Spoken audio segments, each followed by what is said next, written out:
The lock moved aside with a chunk. I grabbed the pistol from within.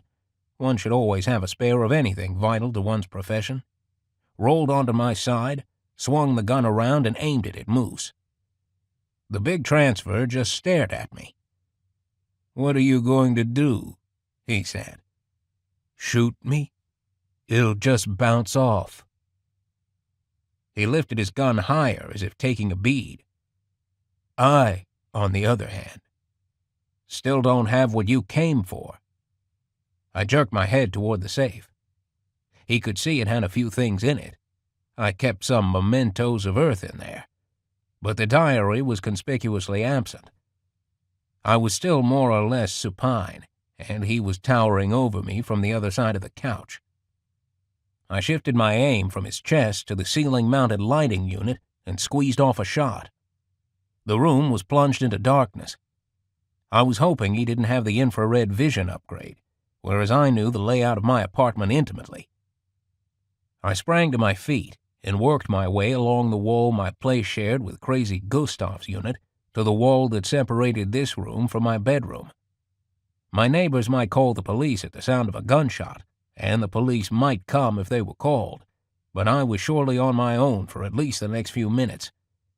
I was betting Moose didn't have much experience with a revolver. Still, if he did get hold of me, he doubtless had strength enough to snap my neck. Being naked, my footfalls weren't making any noise on the carpetless floor, whereas Moose's clodhoppers were coming down with thuds. If I could get to the bathroom, I could lock the door behind me and hole up in the Alucort shower stall until help arrived. An ignominious way to survive, but what the heck. But before I'd gotten that far, the damn main door to my apartment swung open, emitting light from the corridor. Of course, Moose had broken the lock on it when he'd let himself in. Silhouetted on the threshold was Dr. Rory Pickover. Moose swung around and fired. I guess he did know how to use the gun after all. Pickover was propelled backward by the impact and stumbled into the opposite corridor wall. He winced in pain as he looked down at his torso, then looked up with his plastic features drawn together. His voice was full of barely controlled rage. "I am getting really tired," he hissed, "of people shooting bits of metal into my chest."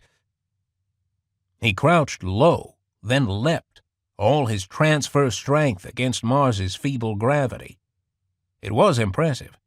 You fall in slow-mo on Mars, but you leap even faster than you can on Earth.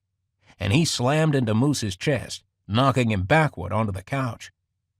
I'd never seen a transfer hit another transfer before, and to be honest, Pickover fought like a girl, like a super-strong eczema-powered girl.